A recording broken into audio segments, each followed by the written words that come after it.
Good morning boys and girls. हमने कल science में पढ़ा था वेग के आधार पे अभिक्रियाएं। आगे हमने पढ़ी थी किसके आधार पे कि संयोजक बंध बनते हैं, बंध टूटते हैं, उसके आधार पे हमने पढ़ी थी संयोजन अभिक्रिया, वियोजन, विस्थापन, द्विविस्थापन। फिर कल हमने पढ़ी थी छठे पार्ट में वेग के आधार पे कौन सी दो अभिक्रिया पढ़ी थी, एक तो मंद अभिक्रिया और एक तीव्र अभिक्रिया। ये दो अभिक्रिया हमने कल पढ़ी थी। आज हम उत्क्रमणीयता के आधार पे अभिक्रिया पढ़ेंगे। किसके आधार पे? उत्क्रिया। तो कौन सा पार्ट चल रहे थे? पार्ट 6 रासायनिक अभिक्रिया उत्प्रेरक। आज हम किसके आधार पे पढ़ेंगे? उत्क्रमणीयता के आधार पर। उत्क्रमणीयता के आधार पे हम क्या पढ़ेंगे? रिएक्शन कितने तरह की होती है।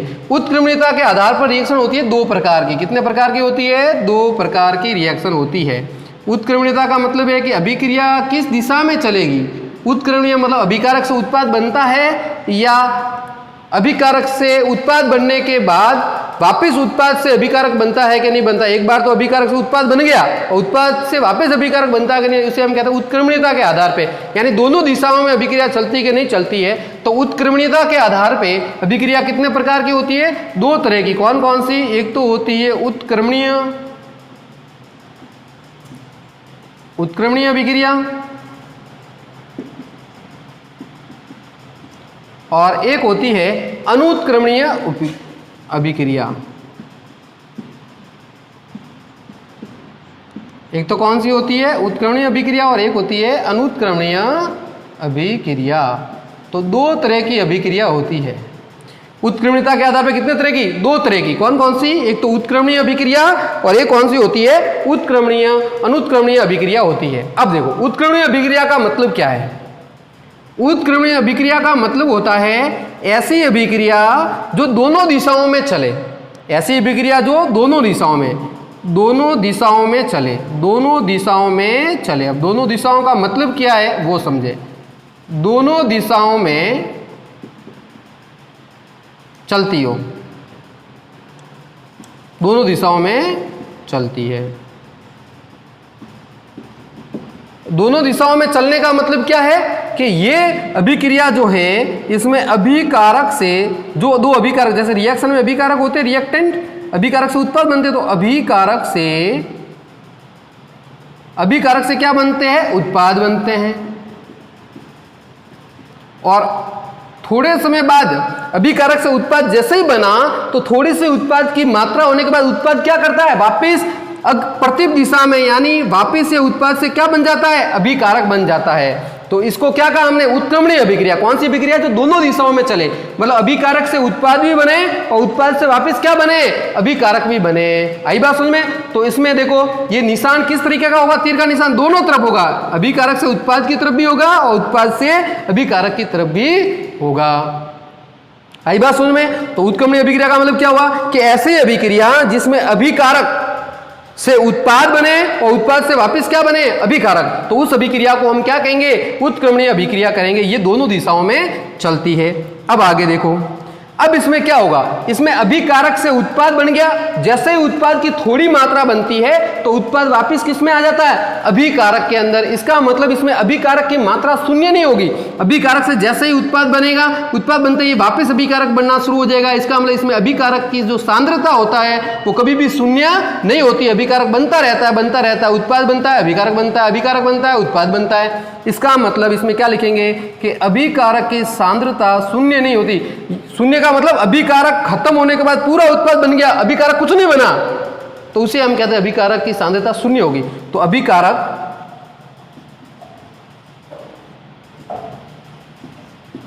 की सांद्रता शून्य नहीं होती। आई बात समझ में? तो इसमें अभिकारक की सांद्रता कभी शून्य नहीं होती। मतलब अभिकारक कभी खत्म नहीं होता। अभिकारक से उत्पाद बनेगा, जैसे ही थोड़ा उत्पाद बना अभिकारक वापस हो जाएगा। तो अभिकारक की मात्रा तो क्या रही कि अभिकारक की मात्रा वापस उसकी घटी, लेकिन वापस क्या हो गई? वापस इसमें बनना शुरू होगी। तो अभिकारक कभी भी इसके अंदर शून्य नहीं होता। मतलब इस अभिक्रिया का जो मिश्रण होगा, उसमें अभिकारक भी होंगे और उत्पाद भी होगा। अभिक्रिया मिश्रण में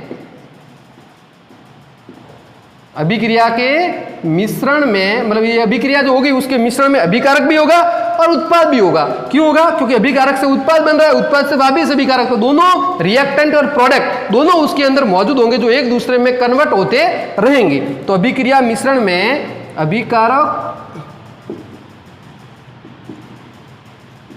और प्लस उत्पाद दोनों की मात्रा होती है, दोनों की मात्रा होती है। तो आई बात समझ में, दोनों दिशाओं में चलेगी। अभिकारक से उत्पाद बनेगा, उत्पाद से वापस क्या बनेगा? अभिकारक बनेगा। अभिकारक की सांद्रता यहाँ शून्य नहीं होती है और अभिकारक अभिक्रिया मिश्रण में अभिकारक और उत्पाद दोनों की मात्रा इसके अंदर शामिल होगी। अब ये रिएक्शन जो होती है उत्क्रमणीय, ये दो तरह की होती है। कितने तरह की होती है? दो तरह की। कौन कौन सी? देखो ध्यान देना, ये जो रिएक्शन होती है पहली तो होती है ये जो उत्क्रमणीय रिएक्शन होगी, ये कितने तरह की होगी? दो तरह की। पहली तो होती है अग्र अभिक्रिया। क्या होती है? अग्र अभिक्रिया। अभी मैं सिर्फ किसके बारे में समझा रहा हूं? उत्क्रमणीय अभिक्रिया। ये एक तो होती है अग्र अभिक्रिया। अग्र का मतलब जैसे A प्लस बी, ये अभिकारक से क्या बना? इस अभिकारक से क्या बन गया? ये बन गया C प्लस डी। तो इसको तो मैं क्या कहता हूं? अग्र अभिक्रिया। क्या कहता हूं? अग्र अभिक्रिया। अग्र अभिक्रिया का मतलब क्या है? A प्लस बी से मिलकर क्या बनना? C plus D. मान लिया AB से क्या बन गया कि दो अभिकारक मिलकर किस प्रोडक्ट को बनाया? C और D, तो ये अग्र हुई। फिर दूसरा इसका है प्रतीप अभिक्रिया। कौन सी अभिक्रिया? प्रतीप अभिक्रिया, यानी पक्ष अभिक्रिया, प्रतीप अभिक्रिया। प्रतीप अभिक्रिया का मतलब क्या है? इससे ये बना और इससे ये बनना, मतलब अब C प्लस डी से क्या बनेगा? A plus b. तो इस अभिक्रिया को हम क्या कहते हैं? प्रतीप अभिक्रिया। तो उत्क्रमणीय अभिक्रिया दो तरह की होती है, मतलब अभिकारक से एक बार तो ये तीर का निशान, तो इससे ये बना, और एक बार इस उत्पाद से ये बना, तो इसका मतलब ये तो हुई अग्र, ये तो कौन सी हुई? अग्र, और ये कौन सी हुई? प्रतीप, पीछे की ओर। आई बात समझ में? तो A अग्र का मतलब A B प्लस बी से C प्लस डी बनना और C प्लस डी से वापिस A प्लस बी बनना, तो ये क्या कहलाई? अग्र अभिक्रिया और प्रतीप। इसको ऐसे भी हम लिख सकते हैं, कैसे लिख सकते हैं? A प्लस बी से ये बना C प्लस डी और C प्लस डी से क्या बना? A plus b. तो ये तो हुआ अग्र और ये क्या हुआ? प्रतीप। आई बात समझ में? तो ये इसका मतलब ऐसे रिएक्शन जो दोनों दिशाओं में चले, जिसमें अभिकारक से उत्पाद बने, उत्पाद से वापिस अभिकारक बने, अभिकारक की सांद्रता कभी शून्य नहीं होती है और मिश्रण में अभिकारक और उत्पाद दोनों की मात्रा होती है। क्यों? क्योंकि अभिकारक बनते ही उत्पाद और उत्पाद की थोड़ी सी मात्रा बनते ही वापिस क्या बन जाता है? अभिकारक बन जाता है। तो इस प्रकार की अभिक्रिया को हम क्या कहते हैं? उत्क्रमणीय अभिक्रिया कहते हैं। अब इसकी एक रिएक्शन देखो, तो उत्क्रमणीय अभिक्रिया की रिएक्शन में बताता हूं कौन सा है? अमोनिया का बनना, N2 प्लस H2, ये मिलके क्या बनाता है? अमोनिया। अमोनिया बनना, ये रिएक्शन दोनों दिशाओं में चलती है, दोनों दिशाओं में चलती है। तो यहाँ ले लेता हूँ 3H2 और ये बन गए 2NH3। तो N2 नाइट्रोजन और हाइड्रोजन मिलके क्या बनाते हैं? अमोनिया गैस बनाते हैं। ये दोनों तरफ चलती है। अब अगली बात और देखो, तो ये रिएक्शन किसकी है? उत्क्रमणीय अभिक्रिया की। ऐसा निशान आपको दिखे दोनों तरफ तीर के निशान से हम पता करते हैं कि अगर दोनों तरफ तीर के निशान हो तो कौन सी अभिक्रिया कहलाएगी? उत्क्रमणीय अभिक्रिया कहलाएगी। कौन सी अभिक्रिया कहलाएगी? उत्क्रमणीय अभिक्रिया, जिसमें तीर के निशान दोनों तरफ हो तो ये उत्क्रमणीय अभिक्रिया कहलाएगी। अब देखो, अगर इसके अंदर गैस बनती हो, क्या बनती हो? अगर कोई मान लिया रिएक्शन जैसे अमोनिया है, ये गैस है, नाइट्रोजन हाइड्रोजन की अमोनिया बना, तो ये जो गैस बनती है अगर इसके अंदर गैस रूप में है अमोनिया गैस फॉर्म में, तो इसको बंद पात्र में कराना जरूरी है। क्यों? क्योंकि अगर बंद पात्र में नहीं कराए तो गैस तो बाहर चले जाएगा, फिर वापिस आप उसको पहले जैसे कन्वर्ट कैसे करोगे? अतः ध्यान रखना कि अगर उत्क्रमणीय अभिक्रिया में अगर गैस बन रहा है उत्पाद के रूप में तो उसको बंद पात्र में कराना जरूरी है। तो ये भी लिख देते हैं, उत्पाद गैस रूप में हो तो अभिक्रिया बंद पात्र में होगी। कहां पर होगी? बंद पात्र में। आई बात समझ में? क्योंकि उत्क्रमणीय अभिक्रिया उत्पाद के बाद वापिस अभिकारक हमें प्राप्त करना है, तो अगर गैस बन गई और पात्र खुला हुआ तो गैस बाहर निकल जाएगी, या उस गैस को कहां ढूंढने जाएंगे? आई बात समझ में? तो अगर गैस बनती है तो उसको क्या करेंगे? बंद पात्र में कराएंगे, ताकि उस गैस से वापिस पहले वाला फॉर्म हमें प्राप्त कर सके। तो ये हुई उत्क्रमणीय अभिक्रिया के बारे में। तो क्या है उत्क्रमणीय अभिक्रिया बताओ? दोनों दिशाओं में चलेगी, अभिकारक से उत्पाद बनता है, उत्पाद से वापस क्या बनता है? अभिकारक बनता है। अभिकारक की सांद्रता शून्य नहीं होती। क्यों नहीं होती? क्योंकि एक बार रिएक्शन शुरू होने के बाद जैसे ही थोड़ा उत्पाद बना, उत्पाद वापस किस में आ जाता है? अभिकारक में। तो इसका मतलब अभिकारक की जो मात्रा है वो शून्य तो हो गई नहीं, क्योंकि अभिकारक तो वापस बन रहा है। बिल्कुल सही। फिर अभिकारक के मिश्रण में अभिकारक भी उत्पाद भी मिश्रण में दोनों होंगे, क्योंकि अभिकारक से उत्पाद तो बन रहा है, उत्पाद से वापस अभिकारक बन रहा है। इसका मतलब उसके मिश्रण में अभिकारक उत्पाद दोनों की मात्रा शामिल होगी। और उत्पाद अगर गैस के रूप में बनाता है तो अभिक्रिया को किसमें कराएंगे? बंद पात्र में कराएंगे, और इसकी रिएक्शन होगी अमोनिया का बनना। ये एक प्रकार की उत्क्रमणीय अभिक्रिया है। और ये कितने तरह की होती है? दो तरह की। कौन कौन सी? एक तो अग्र अभिक्रिया। अग्र अभिक्रिया का मतलब A+B से C+D का बनना, और C+D से वापस A+B का बनना। ये कौन सी कहलाती है? प्रतीप अभिक्रिया। तो दो तरह की अभिक्रिया होती है, अग्र अभिक्रिया और प्रतीप अभिक्रिया। अग्र और प्रतीप, तीर के निशान दोनों तरफ होंगे। तो इस अभिक्रिया को हम कौन सी अभिक्रिया कहते हैं? उत्क्रमणीय अभिक्रिया कहते हैं। बहुत ही इंपॉर्टेंट क्वेश्चन, बहुत ही इंपॉर्टेंट है ये, ध्यान रखना, क्योंकि परीक्षा में इसके दोनों के बीच में डिफरेंस हमें पूछते हैं ज्यादातर। अब हम पढ़ते हैं अनुत्क्रमणीय अभिक्रिया। कौन सी अभिक्रिया पढ़ते हैं? अनुत्क्रमणीय अभिक्रिया। अब इसके बारे में पढ़ते हैं। चलो देखो, अनुत्क्रमणीय अभिक्रिया का मतलब होता है जो एक ही दिशा में हो। अभिक्रिया किससे हो? एक ही दिशा में। इस अभिक्रिया के बारे में क्या है? इस अभिक्रिया का मतलब है कि एक ही दिशा में संपन्न होती है, एक ही दिशा में होती है। इसका मतलब क्या? एक ही दिशा का मतलब क्या हुआ कि अभिकारक से सीधा क्या बना? उत्पाद। एक ही दिशा में होने का मतलब क्या है? अभिकारक से उत्पाद बन जाएगा, लेकिन उत्पाद से वापस अभिकारक नहीं बनेगा। समझ गए? यानी अभिकारक से उत्पाद बनता है और उत्पाद से वापस अभिकारक नहीं बनता। तीर का निशान एक ही ओर होगा। किस ओर दर्शाएगा? उत्पाद की ओर तीर का निशान होगा। उत्पाद बनने के बाद वापस अभिकारक नहीं बनता। तो भाई वापस अभिकारक नहीं बनता है तो बताओ क्या हुआ? अभिकारक की सांद्रता धीरे धीरे कम होने लगेगी और अंत में क्या हो जाएगी? शून्य हो जाएगी। तो क्या लिखेंगे? अभिकारक की सांद्रता क्या हो जाती है? अभिकारक की सांद्रता धीरे धीरे शून्य हो जाती है। सांद्रता धीरे धीरे शून्य हो जाती है। शून्य क्यों हो जाती है? सांद्रता शून्य का मतलब कम हो जाती है। कैसे? कि अभिकारक से उत्पाद बना, जब भी उत्पाद पूरा बन गया अभिकारक खत्म, उत्पाद का फॉर्मेशन हो जाएगा। इसका मतलब अभिकारक की सांद्रता धीरे धीरे क्या हो जाती है? शून्य। लेकिन इसमें नहीं होती, क्योंकि इसमें वापस अभिकारक बनता है। आई बात समझ में? तो ये एक ही दिशा में होती है। अभिकारक से उत्पाद बन गया, उत्पाद से वापस अभिकारक नहीं बनता है। अभिकारक की सांद्रता धीरे धीरे क्या हो जाती है? शून्य हो जाती है। और एग्जाम्पल इसके हम देखें तो देखो, बताओ एग्जाम्पल कौन कौन से? तो पहला एग्जाम्पल है कार्बन प्लस ऑक्सीजन से क्या बनना? CO2। एक बार कार्बन यानी कोयला को हम ऑक्सीजन की उपस्थिति में जलाया तो CO2 गैस बन गई। अब CO2 गैस से वापस आप कार्बन और ऑक्सीजन प्राप्त नहीं कर सकते। तो एक एग्जाम्पल ये हो गया। एक एग्जाम्पल मेथेन। दूसरा एग्जाम्पल बताता हूं, देखो एक एग्जाम्पल तो ये एग्जाम्पल इंपॉर्टेंट है, मेथेन गैस का जलना। तो मेथेन गैस जलने की तो क्या बनेगा? इसमें भी बनेगा CO2 और प्लस एक बनता है H2O। 2H2O कर देता हूँ, यहाँ पर भी 2 कर देता हूँ। तो मेथेन गैस, ये मेथेन है, क्या है? मेथेन। ये मेथेन गैस, इसको जब हम जलाते तो क्या बनता है? CO2 बनती है और साथ में 2H2O जल बनता है। तो ये भी क्या है? एक बार मेथेन से CO2 बन गई तो वापस आप CO2 से मेथेन प्राप्त नहीं कर सकते। तीसरी रिएक्शन हमने आगे पढ़ी है, पोटेशियम क्लोरेट। ये हमने रिएक्शन पढ़ी है, समझ गए? पोटेशियम क्लोराइड से क्या बनना? पोटेशियम क्लोराइड से बनना KCl प्लस O2 3O2। तो ये क्या है? ये भी एक प्रकार की क्या है? अनुत्क्रमणीय अभिक्रिया है। एक बार पोटेशियम क्लोराइड से पोटेशियम क्लोराइड बन जाएगा तो वापस इसको हम प्राप्त नहीं कर सकते हैं। तो ये कौन सी अभिक्रिया हुई? अनुत्क्रमणीय अभिक्रिया। कौन कौन सी? एक ही दिशा में चलेगी, अभिकारक से उत्पाद बनेगा। किसका निशान? एक तीर का निशान होगा, वो किसको दर्शाएगा? उत्पाद को। अभिकारक की सांद्रता धीरे धीरे क्या हो जाएगी? शून्य हो जाएगी। रिएक्शन कौन सी?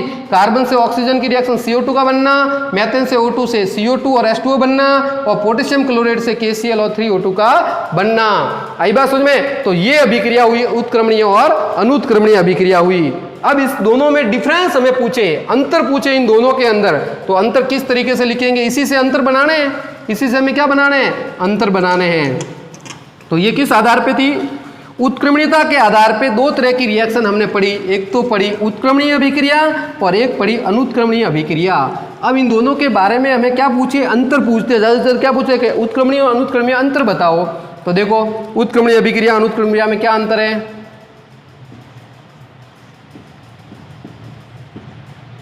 उत्क्रमणीय अभिक्रिया और यहां लिख दिया अनुत्क्रमणीय अभिक्रिया।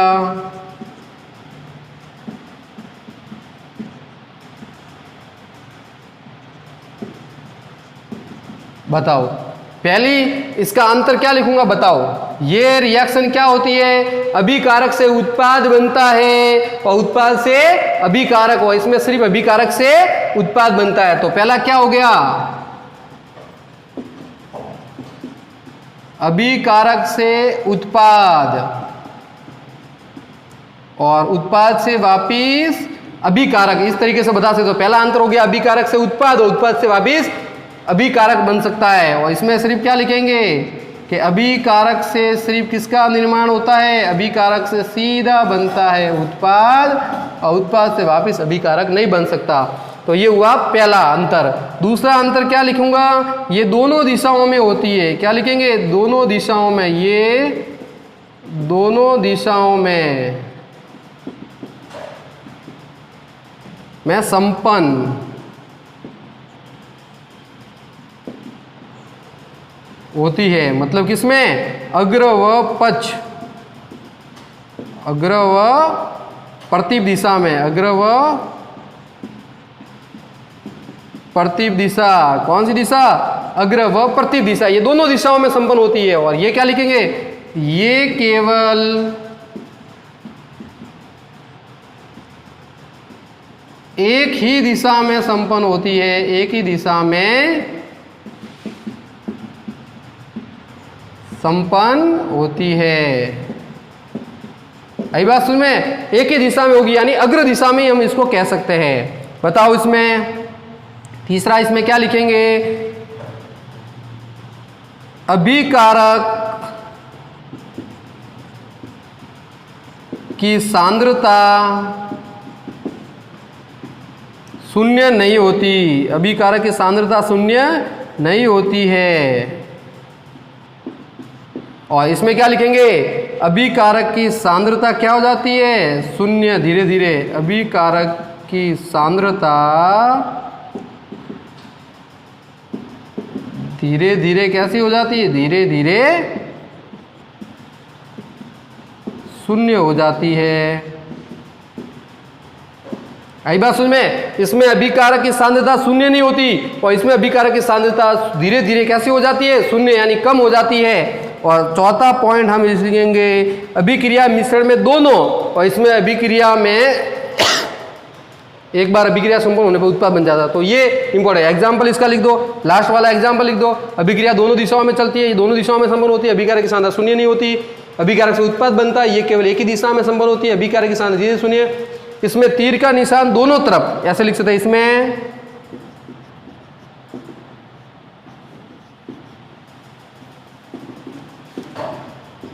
तीर के निशान इस तरीके से,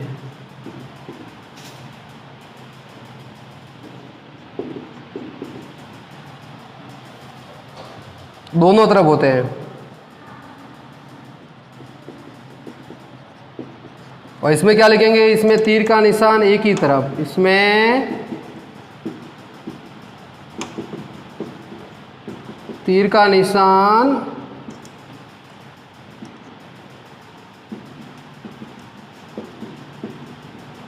एक ही तरफ होता है।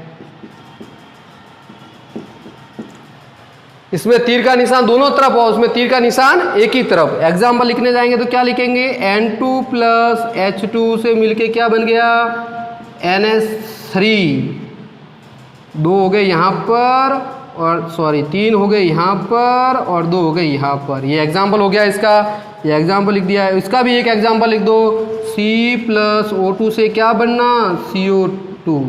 तो ये हो गया इन दोनों के अंतर, अभिक्रिया से उत्पाद, उत्पाद से अभिकारक से उत्पाद और उत्पाद से अभिकारक, अभिकारक से सिर्फ उत्पाद बनेगा। दोनों दिशाओं में, एक दिशा में अभिकारक की सांद्रता शून्य नहीं होती, इसमें अभिकारक की सांद्रता शून्य हो जाती है। इसमें तीर के निशान दोनों तरफ होंगे, ये रिएक्शन होगी इसकी, दोनों तरफ तीर के निशान कर दो, इसमें दोनों तरफ तीर के निशान। इसमें तीर का निशान एक ही तरफ होता है, इसमें तीर का निशान क्या होगा, दोनों तरफ होगा। तीर का निशान क्या होगा, दोनों तरफ, और उसमें तीर का निशान एक ही तरफ होगा। तो ये होगी हमारे पास उत्क्रमणीय और वो होगी अनुत्क्रमणीय अभिक्रिया होगी। आई बात समझ में। तो आज हमने उत्क्रमणीयता के आधार पर दो तरह की रिएक्शन पढ़ी, अनुत्क्रमणीय और उत्क्रमणीय अभिक्रिया पढ़ी। इनको अच्छी तरीके से आप समझे और इनको कॉपी में अगर लिखना चाहे तो लिख दे इनके अंतर, और इनको अच्छी तरीके से लिख दे ताकि इसके पीछे वाले जो प्रश्न अगर इससे रिलेटेड है तो वो आपको करने की जरूरत नहीं है। थैंक्स। अगला वीडियो हम कल अपलोड करेंगे।